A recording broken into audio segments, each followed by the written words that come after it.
we can come together cohesively. If anybody can, you guys can. Wouldn't it be nice to drive down the driveway of something with some trees and some flowers to get you relaxed before you even come in? Kind of like a retreat feel. That's exactly a retreat feel. Then we could sort of have like corporate trips. That's the other thing. We went from just doing it for like friends to like, oh, corporate people want to do team building activities. So now I'm advertising on those platforms where before I was just happy for someone to find it on my website. Beautiful. So, like I said, sometimes the creativity is because, oh, what a great idea. Other times it's like, ooh, how can I better market this to get more people? Exactly. Which is still a form of creativity. It is. You know, It most certainly what's is. that whole thing? Necessity is the mother of invention. Yeah. That's where the creativity comes Right. from. Because I knew I didn't want to go back to a job. Okay. Yeah. And I would have never thought that I could have been doing mannequins for 20-something years now. Well, is it 20-something years now? Something that started as a side hustle. And I think for the longest though, Yeah. I was afraid to even call myself an entrepreneur. And I think that's one of our issues because Okay. there wasn't anybody that looked like me, especially then. This was before people talking about girl boss and stuff like Right. that. And I thought an entrepreneur was, a white man in Silicon Valley with venture capital money who was trying to scale up. Right. If you weren't doing that, you weren't an entrepreneur. You may be running a business, but you weren't an entrepreneur. Yeah. And I realized I was applying my black girl magic skills just to keep things going, but I was being an entrepreneur. Once I called myself an entrepreneur, it was like a mindset. I just started seeing myself differently. I think people treated me differently. When I was thinking, oh, this is just this little side hustle that I'm doing, a little hobby. It sounds small. Right. When I was like, oh no, I'm a business owner that is disrupting what the retail industry is doing regarding their unwanted mannequins. We recycle over a million pounds of mannequins every year, keeping them out of landfills. And not only is that just good generally for the environment, unfortunately it's many times black and brown communities that are located next to landfills. And we're not many times on the other side of that. We're usually the ones who are getting dumped on versus what can we do to kind of prevent it from being dumped on in the first place. This is my little contribution. And I think I was going to be an environmentalist. Right. No. You couldn't have planned that. Well, it's sort of like you see a need and you see the need that you're filling and then you realize, okay, how could this maybe serve a bigger purpose, a bigger good? I just love the creativity part of Mannequin, sure, but I also like the idea that, wow, I'm helping retailers, I'm helping our environment, and I can do it as a business. Well, and I believe that it's good that you said that, because when we do what we're inspired to do, inside, that it is going to have a ripple effect. Totally. And that's why we kind of must do it. Yes. And do no matter how crazy it sounds. Yes. Trust me, that's why I called this business Mannequin Madness, because most people thought I was crazy. I had never touched a mannequin before. I had never worked in a retail store. I didn't know anybody who would even rented a mannequin. And here I was going to buy 50 mannequins and start a side hustle doing mannequins. People like, granted, at least I wasn't quitting my day job to do it. People still thought, you're crazy. And then, you just get a little more confidence. And then what happened was 9/11 occurred and I lost my day job. Okay. And that kind of forced me, that was kind of like a time to kind of like really evaluate what do you want out of your life. Almost like now, with all the changes that are happening, people realizing the route that I was doing isn't working for me anymore. And even though it was a fearful time, it made me fearless, because I figured if we're near the end of our days and time, I want to do what I enjoy doing. I'm not going to go back to a job. Even though the mannequin business was still kind of in the fledgling state, I just thought, I'm going to bet on myself now, because this is all we may have, right? And even though it sounded crazy, I knew no one else was doing it. And that's why sometimes you have to surround yourself with people who are going to say yes to you. And there may not be everybody. I have many family members who thought I was crazy. You always want your family to say yes, but sometimes they don't get it. They're acting out of fear and protection. My parents are now my greatest support. When I first started, they were like, what is she doing? Like that side eye kind of look. Now, my mom is always, I just say, Mom, don't tell everybody. Now she's like bragging all the place. So if I'm in a magazine, she'll want to show. I'm like, oh, but Beautiful. when I needed it, she wasn't there. But that's why you have to find a way to bring it up yourself. And that builds you anyway, that builds character. Or being like in an incubator with other business owners to help encourage each other. Because not everybody's meant to be an entrepreneur. I'm clear about that. And I probably would not have been able to do this any earlier than I did, because I needed both more confidence in myself, I needed other kind of experiences before I could do something that was like so off the radar. It's one thing if someone already kind of grows up with the skill of, say, doing hair and then they become a hairdresser. I had none of this kind of skill. But I had other business experiences that I applied to this. but I still don't think I would have had the confidence. I think the young people now have so much more confidence about taking a chance on themselves and wanting to be an entrepreneur, wanting to do their own thing, and they just see more role models. So that's why I like to share my story, that's true. show That's representation, important. that people of all ages, I'm in my 60s and I don't even think about retirement. I have other friends who've had like a job all their life and they just can't wait to retire and do what? I don't know. Right. I'm thinking about my next phase. Yeah. What else am I going to do? Where am I going to move? What else am I going to add to this? Because I like what I'm doing. Halloween is a big time for us. People just want mannequin hands to do it. Really? Oh. Our Pinterest board, we got about 53,000 followers on our Pinterest board, and our Pinterest board just has all these different ideas of what people do with mannequins. Okay. Whether it's they're having a party, sometimes people will use this. They will paint it with chalk paint and then use it as a signature thing, where people can sign in when they go someplace. Right. I would have thought. Like I said, people give me ideas sometimes Of too, course, and all I do is I just catalog them. Okay. That's what I have on my Pinterest board. Oh, you want to put a mannequin in your garden? Here's some ideas what other people have done in the garden. Oh, you want to have a mannequin at your birthday party for a table decoration? Here's what other people have done. And so I see examples. Because now they're more readily available. The beauty about the internet, now you can find them. Right. Back in the day before internet, you maybe find one at a garage sale, but otherwise you'd have to buy it from a big mannequin company, and they required that you have to buy a lot, and you had to usually be a retail store. Now, and Etsy is a big popular place for me because so many people on Etsy are either using a mannequin in their design process or else they're displaying what they've done on there. That's a whole new market, right? That didn't even exist before. Right. When I get certain mannequins, I put them on Etsy. Oh, they're gone. They're gone. Beautiful. They're gone.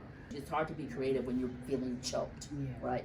Yes, a little bit of pressure can help create some new ideas, but too much pressure makes it hard. Either you don't have the resources to manifest what you come up with, or you're too stressed to even be creative. Right. So it is kind of like a balancing act of, okay, what can I do to just secure my base level? And that's why I'm a big believer in do it part-time if you can for a little bit, just to get some of the basics in place so you have the money to put your website up or to buy some advertising, to get the components in place before you expect for it to start generating money to support you. That's my belief.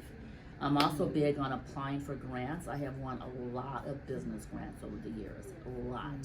More than I probably would say my fair share, but someone's got to win. Might as well be you. Get it, right? So that's what I feel like. That's our way of getting venture capital, because many times that's not a resource for us. Right. So if you've got a good story to tell and how your product is unique, there's a lot of business grants out there, everything from $5,000 to $100,000. I try to apply for a business grant in the early days at least once a year. Now, probably since there's so many, I apply a lot. Doesn't mean I get them all. And don't be discouraged if you do put it out there, you don't get it.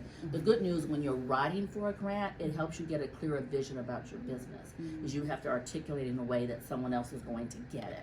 And I find that even if I don't win, there's usually something that I've learned. I think that, okay, maybe I can say this a little bit differently next time. Or and sometimes it just ain't for you. There was a grant I went out for Henderson, and I was very clear they were looking for younger people. Everybody who won was like millennial age. So I just aged out of that. But I could have had the best idea in the world, but I just wasn't their target population. You win some, you lose some. Sometimes you take those chances. Like me wanting to move into another facility is a huge act of faith. I'm talking about wanting to develop a place, not just move to another building and with another landlord. That's my next level act of faith. I think you have to be open. There's always going to be that next level, right? I don't think it's good to just get to a point where you're comfortable. It's like, what's my next level of growth? Not scary kind of growth, but I said kind of controlled fear. And I think over time you willing to take more risk. I wouldn't have done this my first couple of years out. They said I stayed in my home for as long as I could. But when somebody kicked me out, and I thought, oh, this isn't as hard as I thought it is. You've had a lot of experience just from the story that you told us on taking that step and building confidence to say, it can work. It can work if I did. So that's why the story is important, because it'll encourage people to probably even do it sooner. Yes, exactly. By your experience and other people. Because I definitely stayed there long. It was almost like a plant that's in a pot and it's all root bound because it's gone as far as it could in that pot, and you're afraid to put it in the bigger pot. It was like that. And then when you do put it in the bigger pot, there's a little adjustment period, right? But you realize, wow, in order for me to really flourish, I need this over here. But that's why faith, a good support network, however that is. If it's other entrepreneurs, I have a friend who's an entrepreneur, and we meet every Monday to just support each other. We have like a structured kind of thing. She's in a whole different business, but we just kind of like, well, girl, what's going on with you? What's going on? Sometimes we just motivate each other. Sometimes we're bouncing off of ideas because she's a really creative person too. She's like, did you ever think about doing this? Like, for example, the headdresses. Okay. We were only doing them here. Okay. Then all of a sudden we did do the Black Joy Parade, and then 2020 happened. Okay. Then the Exploratorium asked us to come and do something on site at their museum. I realized, you know what? There's a bigger opportunity if I'm willing to make the change and make it a mobile version versus people coming here. Okay. Now, I didn't want to do mobile at first because I felt like, oh, we got to pack everything up. It takes more time. But I thought, well, just build that into your cost. I think sometimes we don't charge enough, too. Okay. That's a big thing for women and Black women, too. We do not charge enough. But I thought, let me make it worth my while. Then I can also do a scaled down version. I don't have to take every product I have. I can just say, hey, you get to pick, 5 flowers is what I'll take. Bring that in, bring the glue gun. I'm thinking, that's my current thing. I'm now marketing to do team building for people, and I'll go on site. A lot of people don't want to come to Oakland. That's another problem. Where I am, I have to realize some people are afraid to come here. That's just the reality. So I can just say, victimized, like, oh gosh, I'm in Oakland, no one's coming here. I'm like, okay, fuck that. I'm going where you're going. Exactly. And I'm going to charge you for me to drive to Silicon Valley and do a seminar there. Nice. So, is that a creative thing? Yes, but it was a creative thing out of necessity. Right. I was already doing it, but then how can I do it with just a little bit different switch to it? And you reach so many more people too, I think. Totally. I would have never got the crowd of the Exploratorium. Right. Because most of those were people who lived in San Francisco, for starters. Yeah. And they were coming there to the museum. Right. And I could just tag on to that. Right. Versus me trying to advertise them to come here, wouldn't have happened. That's probably the other thing, is strategic partners with other people. Yes. Even sometimes your competitors can be a good strategic partner if you leverage it right. Yeah. When I recycle mannequins in other cities, I don't go there. What I do is I talk to a used mannequin vendor, and say in Michigan, and I say, look, there's some mannequins you can get at the Gap, and they pay me a brokerage fee for the privilege of getting, because they wouldn't have heard about it otherwise. So now I can say, I'm a national liquidation company. So any national retailer can call me, and then they just, because I make it easy for them. They don't have to call other cities. They call me, and I know my guy in Maryland or DC, and say, hey, you go pick these up, and the price is this. I would have never got those mannequins anyway. So at least now I'm getting a little something off them. And even though technically we're selling the same product, he's usually selling the products just to people in his area. Okay. Because people don't often, mannequins are often an impulse purchase for people because of the shipping costs. Okay. So yeah, there may be 1 or 2 people I might lose, but I gain so much more by doing that. So that's what I want to say, that just strategic partnerships can come in different ways. It could be someone in a similar industry, say if you're doing jewelry, someone who does clothes, you partner together. And then in my case, other mannequin people, and we were competitors, but it's like, oh, let's work together so we can both get mannequins that would have normally gone into the landfill. I would have, normally we always thought of our competitors are to be feared and not trusted. And I'm just saying, yes, there is that too, but sometimes we have to open up the strategic partnership, the creativity. Sometimes you have to step away from the business a little bit to get some ideas. That's why I talked about the book, The Artist Way, or taking some time to write out in nature, because sometimes you just can't force it, right? You have to just like, let me just take a break, and then I'm big on prayer.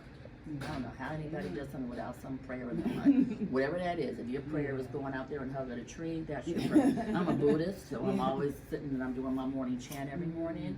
I just feel like an act of faith, because sometimes you need something bigger than you to help bring that inspiration in. I said, whatever that is, whatever you call spirit, but I think spirit is important. You mix spirit with taking some action, with being willing to take a chance.